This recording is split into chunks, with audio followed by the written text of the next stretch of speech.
Congratulation sir మొత్తం మీ team మొత్తం. Thank you so much. నిజంగా ఒక ఫ్యామిలీ ఎంటర్టైన్మెంట్ బాగా మంచిగా చేసి. Thank you sir, thank you. ఈ సాంగ్ లో అంటే సమంత గారిది లిప్ లాక్ కిస్లు ఒకేసారి సాంగ్ లో అంటే 2 సార్లు పెట్టారు అంటే అంత అవసరం వచ్చిందా ఏంటి అసలు? 2 సార్లు మేము ఒకసారి చూసాం. లేదు సాంగ్ లో 2 సార్లు నేను చూసాను.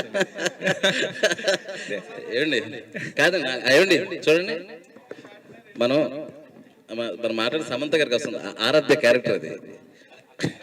అవునండి, ఆ క్యారెక్టరు 1 year ట్రావెల్, పెళ్ళయింది, కిడ్స్ కోసం అని ఒక ఎమోషన్ పెట్టాము.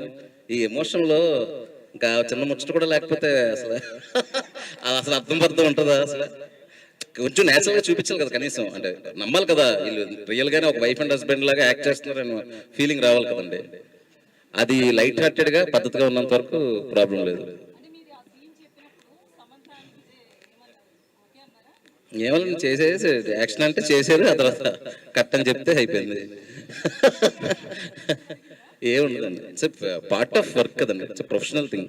యా శివ గారు, బాగుంది cinema, congratulation. Thank you sir, thank you. అయితే కథ మీరు రాసుకున్నప్పుడే 2 సమాజంలో ఎన్నో సంవత్సరాలుగా జరుగుతున్న ఒక మదనం ఇది.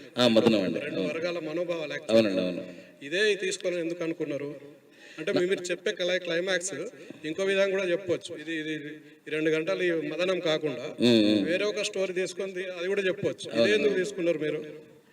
అదే అండి, అంటే ఇప్పుడు ఈ పాయింట్ ఎందుకు అందులో నచ్చిందండి, ఆ పాయింట్ మంచి పాయింట్ అనిపించింది. అది అంటే ఎక్కడ డిస్కస్ చేయలేదు నాకు తెలిసి వీటి మధ్యలో. అంటే మనం కూడా చూస్తుంటాం, అంటే నేనున్నాను పర్సనల్ గా.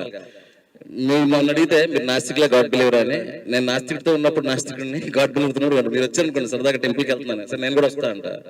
ఇంకెవరైనా వచ్చి దేవుడు అది ఏంటి టైం వేస్ట్ ఏదైనా చేసుకుందాం అంటే ఇంక వాళ్ళతో పాటు కూడా ఉంటా. సో నేనేమంటున్నానంటే ఎవరు ఏది నమ్మినా ప్రేమించే మనుషులతో కలిసి ఉండడం అనేది ఇంపార్టెంట్ అని మంచి విషయాన్ని చెప్పాలనుకున్నా. సిద్ధాంతాలు వేరే అవ్వచ్చు, శాస్త్రాలు వేరే అవ్వచ్చు, కానీ మనుషులుగా కలిసి ఉండడానికి తప్పండి, వేరే వాళ్ళ ఫీలింగ్స్ ని హర్ట్ చేయొద్దు అనే పాయింట్ ని విజయ్ సమంత గారి ద్వారా లవ్ స్టోరీ ద్వారా చెప్పాలనుకున్నాం, డ్రైగా కాకుండా పాటలతోని మంచి బ్యూటిఫుల్ మూమెంట్స్ తోనే.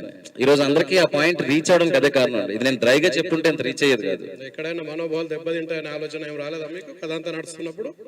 ఇంకా నన్ను ఇష్టపడతారు అనుకుంటున్నా ఇలాంటి పాయింట్ ఇంత హాయిగా చెప్పినందుకు.